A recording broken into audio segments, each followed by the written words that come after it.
Right, if you thought the last session was good, this is going to be a whole lot better. No pressure, lads, no pressure. Like, all right. No, okay. So, look, Patrick has introduced our guest, and effectively, we're just going to have a bit of an informal chat about their careers and what they've done so far in their careers. And obviously, they're all aiming for the top. You know, so they're on a journey, no more than everyone else, in terms of their careers. I'm going to start with the Kerry man first, Fergus O'Meara. When I rang Fergus early in the week to organise the session, what was he doing? Interviews. Fergus, tell us what you're looking for in Dairy Master at the moment, I suppose, and some of the skills or some of the issues that came up just in your interviews this week, for example. Like. Thank you, Jack, for going first with the Kerry man. I suppose at the moment in Dairy Master, what we're looking for is, in many areas, production engineers, software engineers, electronic engineers, and in my own area is business development people for both key markets that we're active in and international markets for being based in Kerry. In Kerry. I mean, is it ag science graduates that you're looking for, or is it the more engineering, IT people? What's the... I suppose what we look for is people definitely with an agricultural background. They can have ag science, predominantly for the business. Engineering, IT is important, right. But I suppose practical knowledge. I suppose they have to be, they have to fit the job prescription, right? You know, so that they have to. If they're in the sales and business side, they have to be good at communication. Okay. And they're going to have to be good at. What does good at business communication mean? Like, what does that mean? What, you know, just in terms of what you're understanding, or what does it mean to be good at communication? Like, what does? I suppose you have to engage with people, and you have to, I suppose, be able to communicate what you have, your message, to them clearly. And when you're going internationally, sometimes that's a challenge with languages, cultures, and I suppose the way we use terminology here versus their terminology. Right, excellent, yeah. I go to Philip McCabe, Glanbia, another biggie in terms of agri-businesses in Ireland and globally again, Philip, and we're touching off it with Fergus. Like, I mean, in terms of your graduate program within Glanbia, what way does it work, I suppose, in terms of getting people started in Glanbia and then moving out to other countries? It would very much depend on the role they're going into, Jack. But we would take on about 65 people a year on our graduate program, broken between about 10 different streams. A lot of those roles would spend the first year in Ireland and then go out to one of our sites abroad for the second role. Our agri-based folk would actually stay in Ireland for the 2 years and rotate around a number of roles within agribusiness. Okay. And if I was a young graduate sitting in the audience and I wanted to work with Glanbia or Glanbia agribusiness, would I be better studying agri-science or food science or IT, or, you know, what do you feel of that one? I suppose we take people from all backgrounds. I come from agribusiness myself, so within agribusiness, we're very much looking for people with an ag background. But then we're a bigger group, and on the other side of the group, there are loads of vacancies around food science, and that is a big growth area for us. So going forward, you know, it's hard to say, but either degree would be very strong. Yeah. Paul, I go to Paul Cullinan from Arrivo, another big business, we'll say, within Ireland in terms of the agribusiness sector. Paul, just on a different line maybe, can you give us a kind of where you've come from in your career, your I suppose your farming background and where you started off and kind of how you've progressed along? Jack, well, I suppose I grew up on a small farm. My father was a cattle auctioneer, so it was always a part-time enterprise. And I suppose at 14 realised it wasn't a full-time job or never be that. And I was talking to some of the management in NCF at the time and the Chagas, and they directed me to DN10. So that was top of the list on my career choice for CEO forms. And finished in UCD in 1996 and started with NCF as it was then on the 1st of July 96 in the feed mill. They sent me out on the road. I had a knowledge, or as Trevor Story said when I left UCD, we gave you the basics, now you have to go out and learn. Dealing with farmers, you learn how to deal with them, how to listen to them, how to talk to them. And I suppose the job is to get them to tell you what you want to tell them. Yeah. Pass on the knowledge that you have. There's some trickery going on there, Paul, when that's the message. Like, but I mean, is it something that you always liked to do? Was it something that you were you wanted to do? You know, I mean, or was it I suppose forced on you? since I could walk, I was the one going around with the buckets and Yeah. graping up the silage, and was Yeah. never happy to stay at home because there wasn't enough there. Had to be over with the neighbours helping them at sheep or milking cows or something. And when I got on then I was in even UCD, I wasn't happy just to be going to college and having any old job. I worked in Sligo Dairies at everything from busting milk to you get the odd evening in the lab. And, you know, I even got the few months down in Moore Park, and that really set me up. Yeah. And when you have an interest, it isn't a job I have, it's an interest and a passion, Yeah. you know, in agriculture. Yeah, and that's what makes it easy to do the work. Like, you know what I mean, when you have that deep interest. I come back to you, Paul. Let me turn to the lady who was last to come and arrive and was late. Noreen, a colleague of mine. I can say what I like here now because Noreen, I know so much about Noreen. she can't say anything. Noreen, tell us about your work with AIB and what you do, and I suppose maybe the dairy sector. What is it the dairy sector that you do most of your work with? And I suppose a little bit about, you know, what exactly the kind of the bones of the day is involved in it. Is it IT? Is it financial? Is it working with dairy farmers? I'm a recent enough recruit, I suppose, to AIB. I was actually lucky enough to be on the Glanbia graduate training program when I left UCD, and I was 4 years working in the agribusiness for Glanbia. So I had good on-the-ground experience selling feed, fertilizer, walking crops, and then I went in to run the local agribusiness store. So I suppose that background gave me a good footing for dealing with all sectors of farming. When I left Glanbia, and Glanbia were very good to me and supported me in further education, and I developed an interest in the finance and the marketing end of it. And through that, then I ended up with ACC Bank for 12 years. And I've only joined AIB in the last 16 months. Yeah. So my role is National Agribusiness Development Manager. There is a team of agri advisors already in place when I joined, and we have a team of 16 people now. The agri advisors' role is a little bit different to mine. Their role is on the ground supporting farmers and frontline staff. The agri-advisor teams, they're probably different to some of the other banks insofar as that they don't have individual lending targets. Their job is purely to advise the staff, the branch people, whether or not, you know, a farmer is suitable or whether we need to look at, you know, different options to try and make it work for them. Yeah. And my role then is I suppose, as on a national level, is to drive the bank's agri development plan and to help us towards achieving the Harvest 2020 figures. For those, and we all know them, no matter what bank it is, they're working with farmers. What are they spending their time doing, Noreen? Is it crunching numbers, talking with clients? The agri-advisors. The agri-advisors on the ground, exactly, sorry, yeah.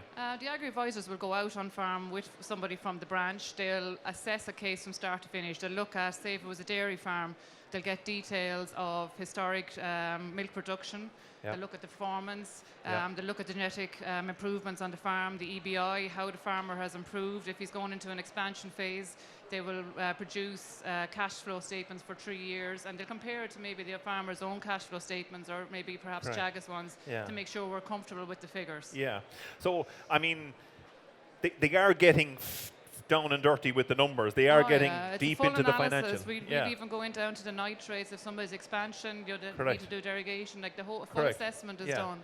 So no more than someone working with Chagas as a dairy advisor. You know, they're getting that whole array of information, etc. Like everything, like from the single farm payment, how it's going to be impacted. You know, from convergence down to the down to the milk end of it. Noreen, you started off, no more than myself, from a farming background, went to Ag Science. How does Ag Science prepare you or anybody else do you feel, in your perspective, like I want your opinion, and how does ag science prepare you for a career in banking, which effectively now is what you had for the last 15 years? And it's funny, the reason I picked ag science was because I had a love, I suppose, really for the outdoors. I never saw myself working in a bank. Yeah. And I studied animal and crop. I didn't even study the agribusiness side of it. So it's ag science really, when you have that qualification, it opens the door in for anywhere, and you can move on, you do further education.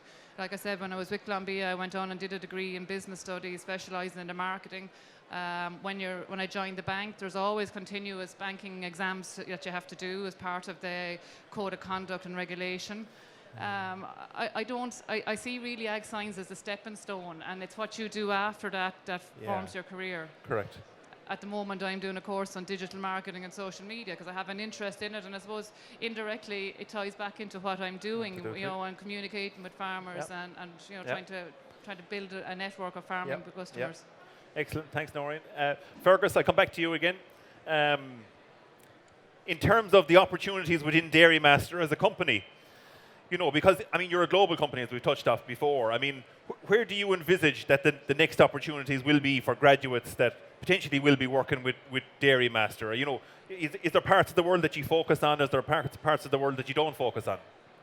Yeah, I suppose as a company we've been expanding rapidly, I suppose, for the last number of years, over 20% a year, mainly concentrated on the English-speaking countries first, but then we've, the last year or two, we've gone into the Far East, the Chinese market, and I suppose we've a particular strategy for that market, and the farm sizes there are pretty large. Pretty huge. There'll be, I suppose, technology will have a part to play in these large farms, and we're, I suppose, very active in that area in terms of data collection, large data, and analysing it, and basically having KPIs for farms to make these management of these large farms easier and I suppose measurable for management of these large units. Yeah.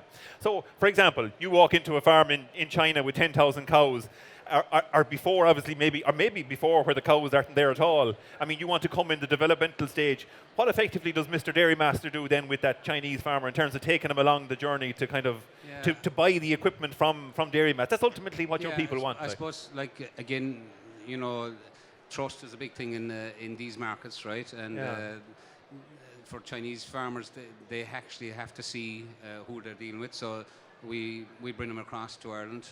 We showcase Ireland, not just Dairy Master as a company, and we show them the efficiency that our equipment and other equipment can bring. So we advise them in terms of how to use technology, because you can buy technology, but you still have to use it. You still have to have people.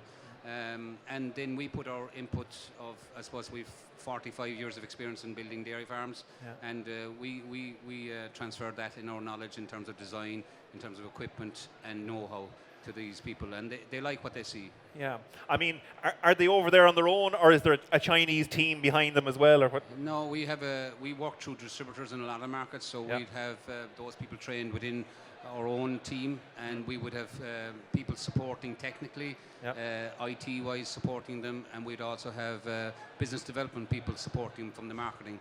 So we build a team in each market to, I suppose, to do exactly what we've been doing here in Ireland, but transfer the knowledge to the market, because you have different cultures, different regulations that you won't know from here, and that's important to be able to be successful in the market. Okay. Thanks, Fergus. Philip, in terms of, we'll just come back to the Glanbia graduate program for a minute. If there's a young person here thinking of joining the Glanbia graduate program, what are the steps to get involved, to make contact, and I suppose what will they, just give us a flavour of what they'll be doing through the business? Yeah, so our graduate program last year, we made a bit of a change where it's now called the Pure Ambition program. It opens up in September every year for a number of weeks and will close at that stage. We would advertise each of the roles individually in the different business units and what that would entail. I suppose our unique selling point for our graduate program is that the person will get global experience, because we're now a global company. So we would have, all our graduates would come from Ireland and would then move to different business units around the world, from China, America, Denmark, across the world.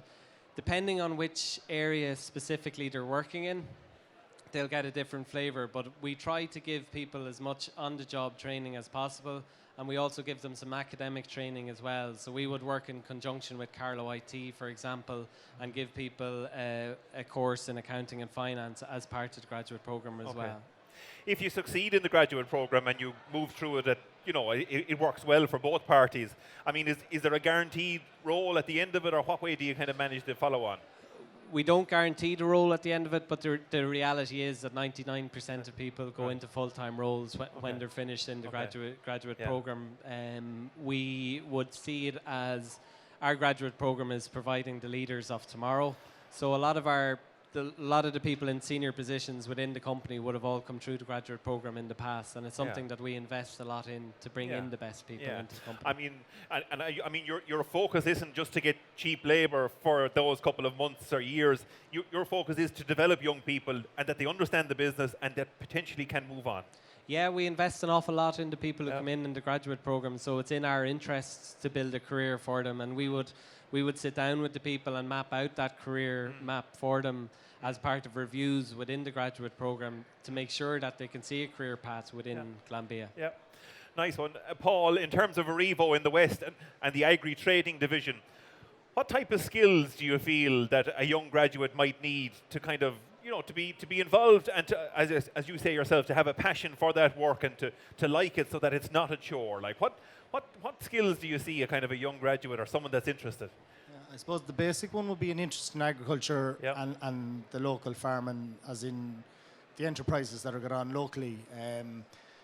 The person themselves would want to have an interest in the business, an interest to stick their head up and take on things like within our organisation. It is a bit diverse. You don't get pigeonholed into just one business.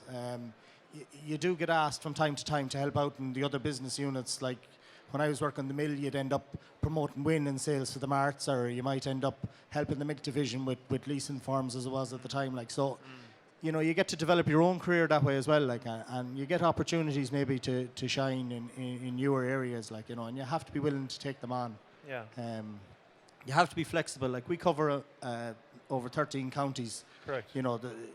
Someone from Mayo isn't going to be left in Mayo. They have to be willing to move around and take new roles. For a young person that starts off in that job, Paul, like I mean, are they putting up big hours for the first couple of years as they're building up, hours per week in terms of the workload? Like, is it a busy station starting off and gradually as you move up, you work less and less like you? Like, is it? I'd say it actually gets busier, Jack, but no, it's always busy. There is lull times. It's an enjoyable kind of work. You do get asked to do weekend work. My own job, I contact the local or the Killygarden 7:30 in the morning to see what orders came in the night before to make sure they're not short of milk.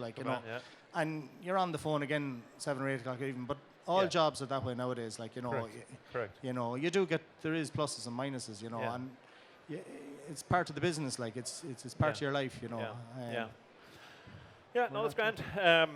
Noreen, I mean, a very senior person in banking once said to me that when they're recruiting bankers, it was for the agri side of things, like that they like to see ag science people coming forward for the job because they feel that they're rounded, that they have a good experience, that they're able to communicate with people. Like, I mean, would you still agree? Would you agree with that sentiment? Like, and I suppose, what do young people need to do to kind of, I suppose, develop the skills to be either working with banking or to work with agri advisors? Oh, definitely. I mean, within AIB, it's not just the agri sector that ag science graduates are employed in. They're in legal, they're in IT, they're in credit, they're in all divisions. All the existing agri advisor teams are all qualified ag science graduates. So there's 16 of us that all have the degree. Isn't that phenomenal? As a degree to say that. You can be in any sector of the business. Like you started off with, like no more than ourselves, a primary ag science degree, but you can be doing something completely different. Within a short number of years. And you don't expect it. Like, you're dealing with legal and not realise that their background was originally that they did ag science and went on to do further education or to qualify into it. So there are ag science graduates dotted throughout the bank, not just on the agri team. I'd say I was listening this morning. I was here early on this morning, and you made the point about travel. Yeah. And I would agree. I think that where there's an opportunity for you to travel to get some practical work experience abroad, I think that's a really good attribute for people to have, especially if they're starting off looking for a career. Because you have to remember you're doing your interview. So what have you got that you can talk about that's different or that might interest a future employer? Yeah. Mine wasn't as good as yours. I worked for 3 months in a pig farm in Germany. So, but You learned a lot there, I did. I learned a lot. Yeah. There's great parties in Germany. I worked hard. Fergus, in terms of the mistakes young graduates are making when they still come and sit in front of yourself looking for a good job in Dairy Master, what are the mistakes that young grads are still making? Or are they all so perfect now and have read up so much on their phones, on their iPads, and I mean, there's no shortage of information. Surely they're getting it all right, are they? Unfortunately not, Jack, I suppose. And it doesn't necessarily be young people either. Yeah. The basics, still the basics. It's, we're doing a campaign there, and it's amazing the amount of people that still turn up late for the interview, that don't even turn up at all. Yeah. And then maybe just not dress appropriately, and I suppose basically applying for roles that doesn't really, they may have a qualification, but then they're not really suited for the role itself. Like, so sometimes you know within 2 minutes, this person, but you still have to be. They've made a journey, they've made a trip, and you have to try and give them an opportunity to speak for themselves. But some people, I suppose, need to realise what their best skills are for, and to suit their needs for the jobs that they apply for. Correct, yeah. Philip, I'll throw the same question at you in terms of HR and Glanbia. The mistakes that people are making applying, young or old. Is it still? Would you concur with Fergus that they're still happening? That there's still issues, yeah. Oh, for sure. I suppose the biggest thing that we would notice, and the biggest mistake that people make when they go for an interview, is lack of preparation. And that's, I suppose, having thought about the role, having thought about the company, having thought of how to sell themselves to the company to get that role. And when the preparation isn't done, it's very clear. And you could have 3 candidates, and usually, along with academic qualifications and experience, it's the preparation that stands out. Someone who isn't able to tell the interviewers about themselves, or sell themselves, or have done a bit of basic research about the company. It's very evident in an interview, and that comes across. And I think that's probably the number one mistake that we would still see today, which is criminal, really, given the technology that's out there. Exactly. They haven't looked up the website. They haven't put in glanbia.ie, and they don't know anything about it. Yeah. Amazing, isn't it? But same mistakes. I'll stay with you, Philip. In terms of if someone came to you and said, "Listen, Philip, I need 3 reasons why I'd become employable by Glanbia," as in, what are you looking for in terms of Glanbia, in terms of an employee? What are the top 3 that you will look for to make a candidate employable as far as you're concerned? Yeah, I suppose there's a couple of different things. The first one, obviously, is academic achievement. Within whatever roles we're hiring for, there's a certain level that we require for that role. So it can be different between different roles, but academic achievement would be one. The second one that we would look at is then, what the person's like, the actual fit for the company. So will they fit in with the culture of Glanbia, and have they displayed outside of work and outside of their academia, something that sets them apart. Right. And the third thing that I'd... Is that, sorry now, just to come back on the culture, just tell us what is that culture of Glanbia, or what that you mentioned sets them apart. Is it, or what?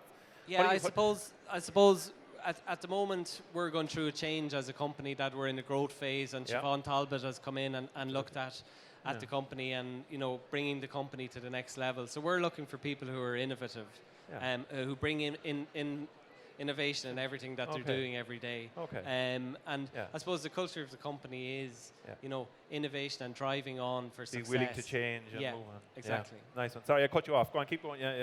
And I suppose the third thing that we would look for then is that drive for results. Somebody who can really add value in the role that they're doing. So we would always say that we try to hire, we try to hire somebody in with an eye on them going to the next level. So if I'm interviewing someone, I want to know, is this someone who's going to actually put pressure on the person who's above them in the company and who can maybe one day take over from the person, from their manager. So we would always look for people who have that drive within them as well. Yeah. Excellent. Thanks, Philip. Paul, this is probably your last question. We're running out of time. Arrivo, opportunities, even if it's not in agri-trading, we'll say particularly, do you see opportunities coming? Do you see jobs coming for young or old graduates or young or old employees? Do you see opportunities coming in the near term? Because I suppose, the milk quotas are off, the brakes are off. We're going to grow from 5 to 8 billion litres here in Ireland, so there's going to be more milk to process. Definitely, we're recruiting today. We have 10 jobs on offer here today. 4 of them will be looking at our graduate programme, and I suppose we're taking on people now for future roles that will come on stream. We mightn't definitely know where they're going to end up, but we'll see. We'll know what them people are like in 2 years' time when they finish that graduate programme, and we definitely know we'll have opportunities for them then. We're developing commercial sales people as well, and they've been taken on more to work with farmers for future expansion and to work. They're not selling as such. They're more to develop the farmer and develop his business unit and help him that way. We're also looking at our R&D and our food products and what we end up. The products that we are selling, our powders and things like that, we're always developing niche powders and helping our customers to formulate them and get them through the plant. So there's more opportunity in that field. Maybe not currently, but definitely down the road there is a growing opportunity for people from the food side of the business. Okay. So it's a positive story. There are definitely more jobs coming on stream. Maybe not immediately. You have 10 today, as you say, but definitely there's more coming. There's more in the post. Definitely. Noreen, maybe just a kind of a broad question like that again, just to finish up in terms of the AIB, or let's just say the banking sector. Do you envisage more jobs for ag graduates in the banking sector over coming years? Definitely. I mean, whether like I said, it might not all be employed directly within the agricultural sector, but people with agricultural qualifications, there will be jobs coming up. But I mean, even within the teams that we have now, and with other banks, they're relatively young teams. So there's always room for increasing numbers, and people move on and move up in jobs. So agriculture science graduates will always find a job within banking. It's up to them whether they want to specialise really more so on farm, doing the agriculture advisor, or whether they'd want to be more office-based, and diversified. Yeah, absolutely. Excellent. Thank you very much. Fergus, last question to you. I started with you, I'll finish with you. And I won't ask you, are you going to win Sam again? I'm not. Okay. I wouldn't dream of it. We have royalty now with the Healy Rays, so. There'll be no problem with potholes or footpaths or anything at all. In terms of Dairy Master and the opportunity and the expansion that, as you say, it's been happening for the last number of years. I mean, do you see it continuing? Do you see it moving on to another level, or maybe is there a place of consolidation coming soon? No, I see us expanding, and there's more opportunities in all sectors of area of our manufacturing, and even for guys travelling abroad, technical guys, installation guys. As I say, we have a system coming up in Brazil now, and I have lots of volunteers there wanting to go.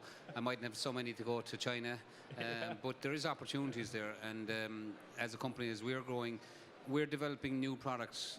Our R&D department is growing as well, and we've more new products coming online, and there'll be jobs created out of those products.